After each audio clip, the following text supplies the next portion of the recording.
You're watching the Cam Rogers Show, presented by AutoList. Hit me up on Twitter at Mr. Rogers99. Hope you guys are enjoying the show so far. Saw some cries for Dez Bryant. I got you guys covered with the latest Dez Bryant rumors. Visit scheduled for tomorrow with the Cleveland Browns, a team now on my top 5. There they are at number 3 for the top destinations for Dez Bryant. So I got New England at 1, Pittsburgh at 2, Cleveland now at number 3. I can't leave them out amid all of these rumors now and the scheduled visit for tomorrow. Got the Colts at 4, although I think I have to take them out now. I'll tell you about it later in this rumors section. And then the Arizona Cardinals at number 5, because I think maybe Arizona would look into Dez, especially considering their wide receiver depth chart comprised of J.J. Nelson and Bryce Butler after Larry Fitzgerald. So not exactly inspiring. Okay, so the latest. Hue Jackson wants Dez Bryant. I'm going to go through a list of 3 people, by the way, that have vocally said they want Dez Bryant. So Jackson said, quote, "I don't think you can ever have too many good football players as long as they fit and as long as it's the right fit for the organization." By the way, when Jackson says fit, I'll talk about that later because there's an interesting rumor out there about Dez Bryant's fit with the Cleveland Browns, so stay tuned there. But like I mentioned, he's scheduled to visit the Browns tomorrow in what could be his only stop. I mean, if Dez Bryant falls in love with GM John Dorsey, head coach Hue Jackson, Jarvis Landry, Josh Gordon, if he shows up, and the other teammates out there, well, maybe he just signs. Now, Bryant has been on the downward spiral in recent years. We know this. He's not washed up by any means, but he's not the same player. Now, that's what Dez Bryant would look like throwing up the X for the dog pound. Number 88 wearing the orange and white there. So, of course, Dez was cut by the Cowboys back in April and tallied up some good numbers playing for Dallas. 531 catches, over 7,400 yards, and 73 total touchdowns. But if you space it all out, here are Dez's last 6 seasons with the Cowboys. And the further you go down, as in like in the earlier years, the stat line gets better. Now, of course, 2015 was an injury-riddled season there, but 2017 wasn't awful by any means. 69 receptions, 838 yards, and 6 touchdowns there. Dez got a ton of targets that season as well because Dallas had nobody else to throw to. 2016, kind of more of the same. 2015, that's when Dez had a lot of injury issues.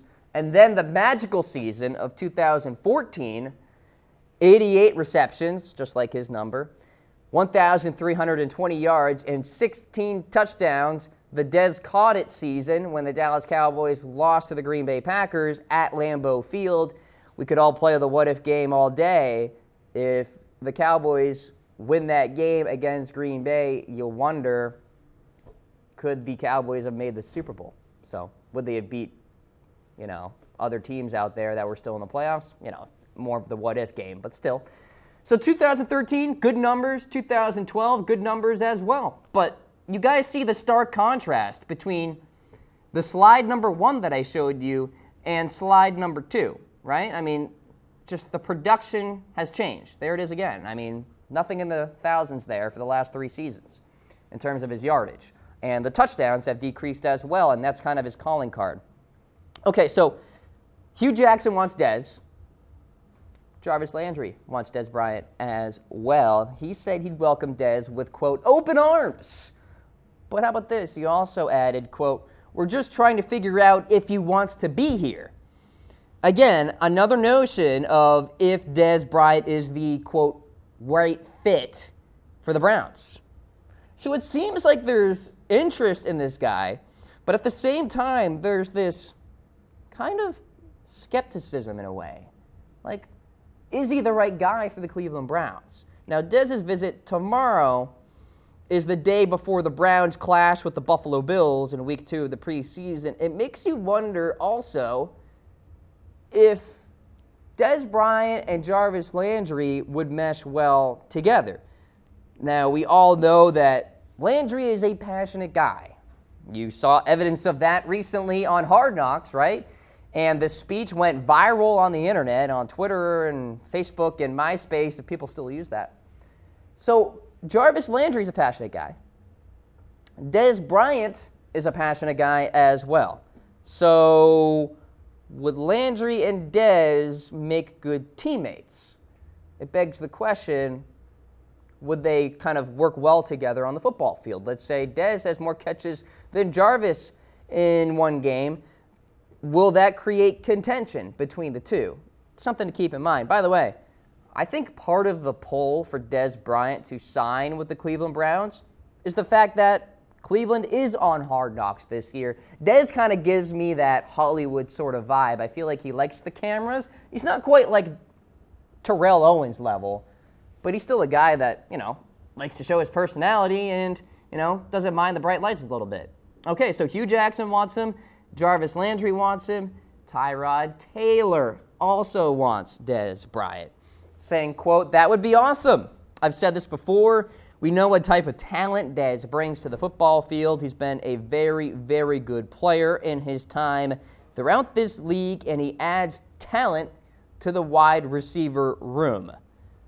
Taylor went on to say if it were up to him, a.k.a. if he was the GM, a.k.a. John Dorsey, he would have already signed Dez Bryant to the Cleveland Browns. So I think, actually, Dez is the kind of receiver that Tyrod Taylor needs. Dez is not a burner. He does not create separation very well. But Tyrod doesn't really need those kind of receivers. Number one, Tyrod is not a deep ball thrower. We know this. So a guy like Tyreek Hill or Marquise Goodwin, they don't really fit well. But Dez Bryant, a red zone target, a go up and catch it kind of receiver, a box out basketball type of player in the red zone, sure, that fits well with Tyrod Taylor. Kelvin Benjamin was that guy for Tyrod last year, albeit somewhat ineffectively. But still, maybe those two could work well together. By the way, Bryant would be a nice physical kind of complement to Jarvis Landry and Josh Gordon on the football field. So if you ask me, I think the Browns could use Dez Bryant. A couple comments coming in. Cardinals need Dez. Rams could use Dez. Seahawks could use Dez. The Lions. I agree with all those except, well, I guess I agree with two of them, Seattle and Arizona. I don't think the Rams need Dez, and I don't think the Lions do either.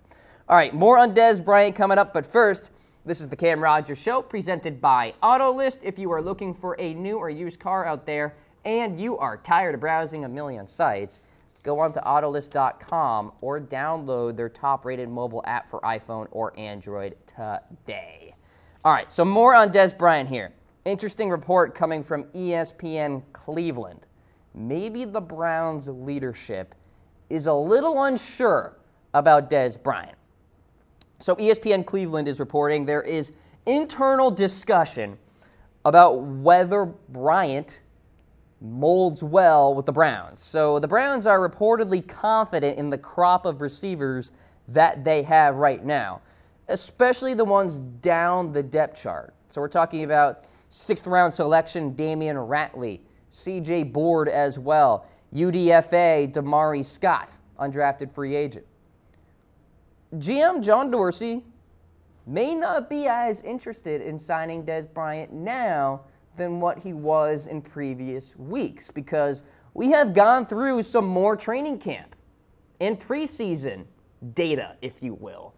And if John Dorsey is impressed, and the rest of the Browns leadership, by the way, with these young receivers here, why would they sign Dez Bryant? I think I understand that perspective there. So we're talking about a receiver who hasn't topped 1,000 yards since the Tony Romo era. And yeah, the visit is going down tomorrow, but it remains to be seen if the Browns really are sold on Dez Bryant. So, by the way, the fact that Dez wasn't answering Dorsey's calls in the first place probably isn't the greatest start in the world if you're trying to develop a relationship. So here's the depth chart. Landry, Gordon, Antonio Callaway, the rookie, if he stays off the weed, Rashard Higgins as well at number 4. And then down the depth chart, these guys are impressing as well. Jeff Janis, C.J. Board, Damari Scott, like I mentioned, undrafted free agent, and there's Damian Ratley, the rookie, as well. And so, by the way, this depth chart is very much unofficial, which can totally change in the coming weeks. But if the Browns continue to see good play from these guys in particular, what's the point of signing Dez Bryant, you know? You can't keep everybody on the 53-man roster. Now, I will say that the Browns have a ton of salary cap space, so if they want to sign Dez Bryant, book it. They totally could tomorrow if they want to. Another team with a lot of salary cap space, the Indianapolis Colts, but it doesn't sound like they are interested in Dez. So there goes my theory of the Colts bringing this guy in, because it makes so much sense, by the way, from a need perspective and a financial perspective. But GM Chris Ballard was recently on Pro Football Talk with Mike Florio, and when addressing the question of Dez Bryant, he said the following. By the way, was also answering the question about Jeremy Maclin, who is still unsigned. Quote, "Good players, without question. Right now, internally, we're just going to continue to work with this young group we have and continue to go down the preseason path." And if you are Chris Ballard, like, I understand that. I mean, we're talking about a Colts roster that is devoid of talent, but young, and could develop into a talented team. And I think Ballard is playing somewhat of the long game right now, especially with a new head coach in Frank Reich. The Chuck Pagano era is no more. So if you have guys like Ryan Grant and Chester Rogers battling for the wide receiver number 2 slot here, it almost makes you say to yourself, well, why not sign Dez Bryant? But if Chris Ballard doesn't want to, shall we say, throw a wrench into the progress of these wide receivers, then I guess you shouldn't sign this guy. But still, I mean, one of my fellow hosts here, Harris Rubenstein, you guys know him, saying that the Colts could be a breakout team and could be in the playoff discussion with Andrew Luck healthy. I mean, if that is true, and it could be true, then Dez Bryant would be a worthy signing, right? I mean, let's say the Colts start 5-1. Not going to happen, but let's say. And Dez is on the Browns or the Cardinals or the Patriots, which, by the way, I think will happen still. Then you're sitting there, if you're Chris Ballard, thinking to yourself, well, crap. I could have had a nice veteran receiver along with T.Y. Hilton. Here we are at 5-1, playoff contenders, and there you go. Now, I do want to go back to my top 5 teams, if we can, Lena Bond, one more time, just to kind of put a bow on this Dez Bryant rumor segment, because amid all of these Cleveland Brown rumors, I am staying firm that the New England Patriots will sign Dez Bryant this summer. Book it. And I'm more confident in it now because I'm hearing these reports about Eric Decker struggling mightily in training camp, dropping everything. Well, maybe you should sign Dez Bryant instead, Robert Kraft, instead, Bill Belichick. Pittsburgh at 2, dark horse team there, keep them in mind. Cleveland at 3, of course. I guess I'm going to have to take off Indianapolis in my future list, although it makes so much sense. And then Arizona there at number 5. Did I miss a team? I saw some Seahawks in there, and a couple other teams. Let me know what you guys think. Mike on YouTube Live says Dez might get an offer from the CFL. I don't think we're quite there yet. Not in Terrell Owens territory, Mike. But hey, if Dez is without a team by the time October rolls around, maybe he looks into the CFL, but I doubt it.